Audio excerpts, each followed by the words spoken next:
Hi, everyone. I wanted to just jump on really quickly and talk about something that I think a lot of people struggle with once they start to switch over to Monate and use a silicone-free product. So the biggest comment or concern that I get sometimes is my hair is tangly. So I want to give you guys some tips, and I also want to just talk about a few things. So your hair has probably been coated in silicones for many, many years. They kind of suffocate your hair. They don't let your hair get the moisture and nutrients that it needs. So once we take those off, it's going to reveal your true hair health. So sometimes your hair is going to be dry because it hasn't gotten what it needed. So tangles can be caused by dryness. We have to make sure that you're getting the hydration and moisture that your hair needs. That's going to help. Sorry. Also, your hair isn't coated in silicones anymore, so it's not going to have that slip that you're used to, but this is a good thing because now your hair can actually breathe and get what it needs. So there's just a few things that I wanted to go over to kind of make it easier for you. First and foremost, I always use the detangler spray. If you have issues with tangles, this is a really great spray. I have one in pretty much every room of my house because me and my daughter have long hair. This works amazing on kids. It works amazing on any type of tangles.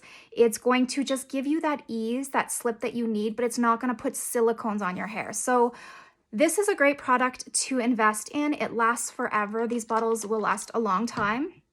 The other thing that I wanted to mention is when I'm in the shower, so I don't brush my hair a lot because brushing can actually cause friction and that can cause damage along the hair shaft. So I don't brush my hair very often, and I really don't need to with these products.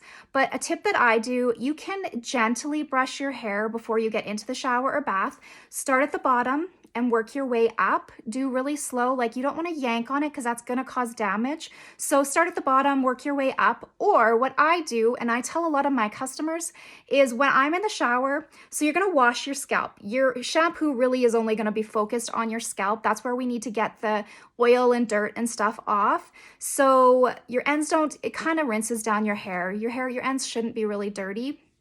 But then when I rinse out my shampoo, I shampoo twice, sometimes 3 times because I go 5-6 days between washes. So I want to make sure that my scalp is clean.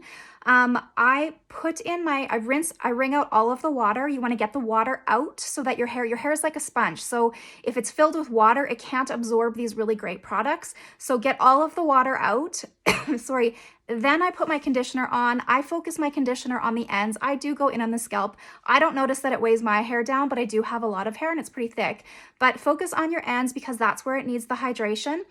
My tip is I got this great little wide tooth comb. It's actually a Monate comb, but you can get them anywhere. And when I've got the conditioner in my hair, so now it's creamy, it's got a nice slip to it.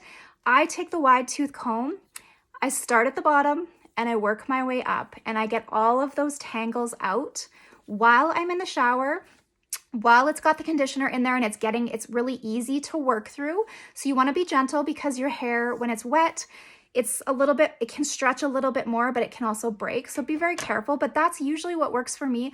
I just do that. Then when I rinse my hair doesn't have any tangles. So when I get out my hair, I can just brush it easily with my comb before I start to style it. So that is a great tip. I just kind of hang this in my bathroom and that's what I use. Another one is hydration. So if your ends are dry, tangly, sometimes it just means that it needs moisture or hydration. So the leave-in conditioner, you guys, I use a washout conditioner and then I also use the leave-in conditioner on my ends. It's just going to add back in those proteins that it needs. It's going to keep it kind of nice and hydrated, happy and healthy. So that's another great, product to invest in. Once again, me and my daughter go through this. It lasts forever. And then the other one that you guys all know of is the oil. This is great when I'm done styling my hair. So after I've straightened it, blow dried, straightened, I just take 1 or 2 drops of the oil. I put it in my palms, I rub it around, and then I gently add it to my ends. Your ends are going to soak it up. You don't need a lot, 1 or 2 drops max. If you've got finer, thinner hair, you probably only need 1 drop, but just work it into your ends. And it's gonna soak in. It's not gonna look wet. It's not gonna look oily. It's not gonna look greasy. I did it today. I swear by the oil. And those are kind of my tips. If you guys have any questions, please let me know. But the tangles it can be an issue. It's something you got to get used to, but just be really delicate with your hair because it's like a fabric. You have to treat it carefully or it is going to break. But I hope these tips are helpful. And like I said, if you have questions, let me know. Have a good Sunday, guys. Bye.